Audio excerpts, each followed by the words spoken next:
Salut chers amis en Jésus-Christ et bienvenue à la solennité de l'Assomption de la Bienheureuse Vierge Marie. Et ce que nous célébrons chaque 15 août, c'est la solennité de la Vierge Marie, élevée au ciel à la fin ou au terme de sa vie terrestre.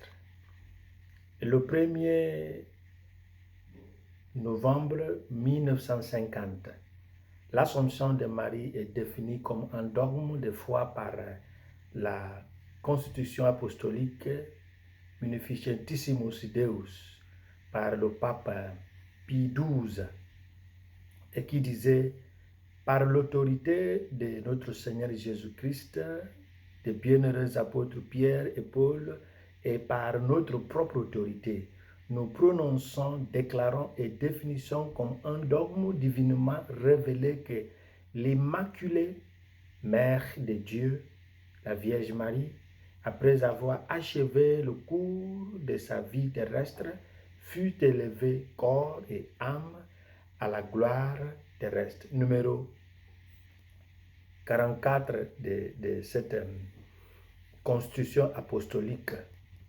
Alors, l'expression « après avoir achevé le cours », si vous voulez, la course de sa vie terrestre, utilisée par le pape, laisse ouverte la question de savoir si la Vierge Marie est décédée avant l'Assomption ou si elle a été élevée avant la mort. Alors par la suite, la constitution dogmatique Lumen Gentium du Concile Vatican II de 1964 a énoncé ainsi: enfin, la Vierge Immaculée, préservée de toute tâche de la faute originelle, au terme de sa vie terrestre, fut élevée à la gloire du ciel en son âme et à son corps, et elle fut exaltée par le Seigneur comme reine de l'univers afin de ressembler plus parfaitement à son Fils Jésus, le Seigneur et vainqueur du péché et de la mort. Numéro 59 de Lumen Gentium. Le mot qu'il faut souligner, c'est afin de ressembler plus parfaitement à son Fils. Alors, naturellement, les théologiens ont beaucoup spéculé sur la question. La tradition catholique s'est penchée vers la conviction qu'elle est décédée avant son hypothèse. Mais aucune déclaration officielle n'a été faite pour le confirmer. Mais nous allons pencher plutôt sur la position du pape Jean-Paul II, dans son audience générale de 1997 sur cette même question. Et Jean-Paul II va dire: cependant, le fait que l'Église proclame Marie libre du péché originel par un privilège divin unique, mais ne conduit pas à la conclusion qu'elle a également reçu l'immortalité physique.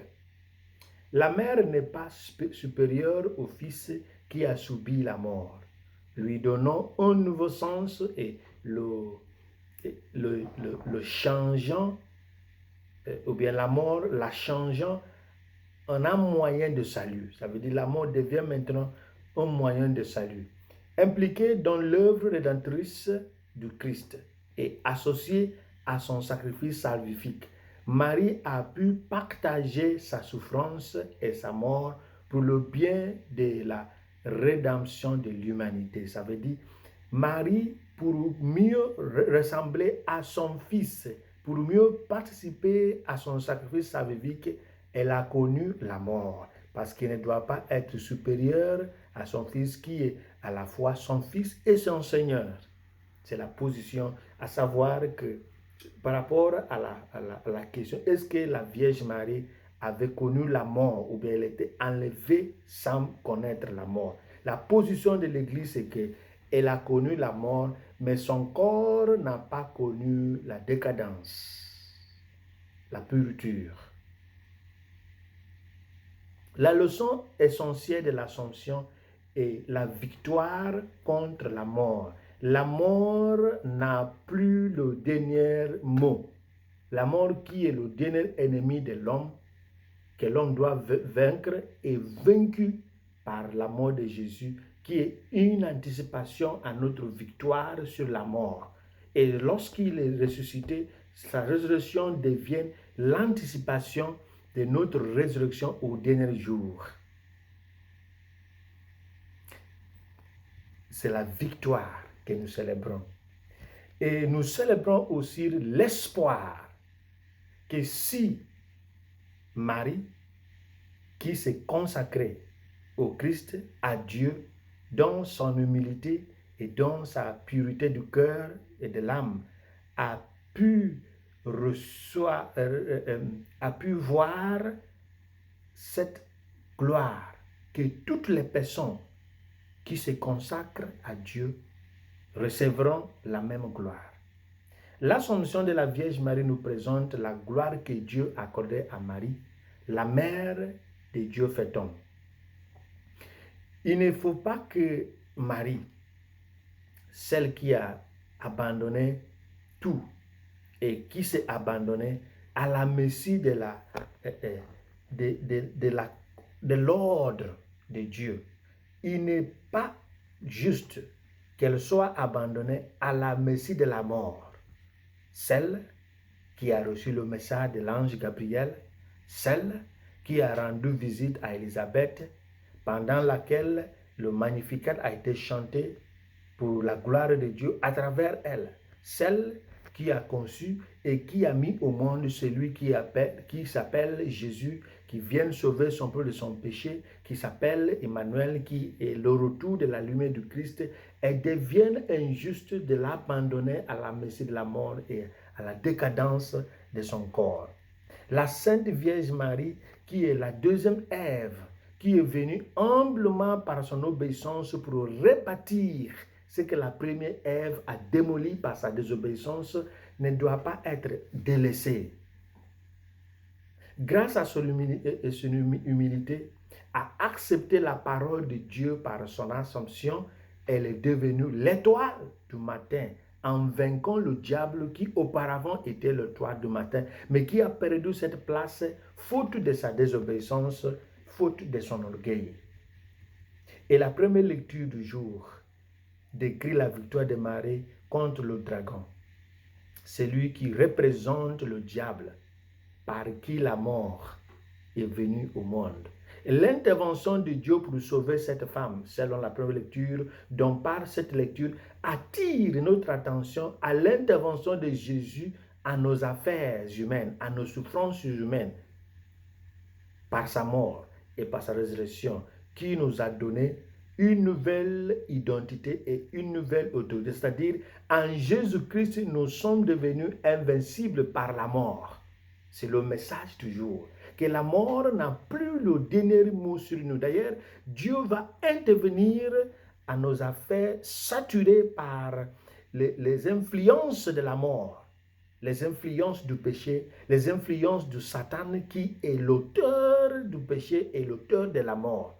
Et cette influence de la mort, du péché et de Satan, c'est ce que nous traversons aujourd'hui.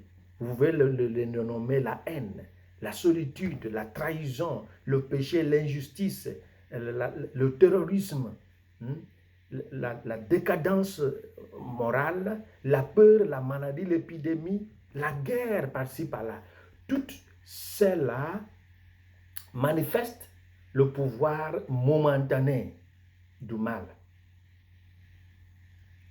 le pouvoir de la mort sur l'humanité. Mais un jour viendra, grâce à ce que nous célébrons, où Jésus va apparaître pour anéantir complètement et parfaitement ce pouvoir de la mort. Et la fête de l'Assomption nous donne une idée de comment Dieu récompense ceux et celles qui ont mis tout leur espoir en lui, Il ne peut pas, il ne verra pas, il ne laissera pas, il ne laissera jamais ceux qui ont mis leur foi en lui, ne laissera pas sur le pouvoir, sur la force du mal. Il viendra, il va intervenir pour sauver leur âme. Et c'est ce que nous célébrons aujourd'hui. C'est ce que nous célébrons aujourd'hui. Alors, demandons au Christ la grâce de nous confier à la Vierge Marie afin qu'elle puisse intercéder pour nous, pour que nous puissions essayer de mettre en œuvre la conviction de notre foi, pour ne pas rester des célébrants d'enfer, mais les gens qui vont expérimenter ce que nous célébrons un jour. Et que Dieu qui est notre Père, qui est notre Sauveur et notre Seigneur, nous fasse miséricorde et qu'il nous bénisse le Père, le Fils et le Saint-Esprit. Amen.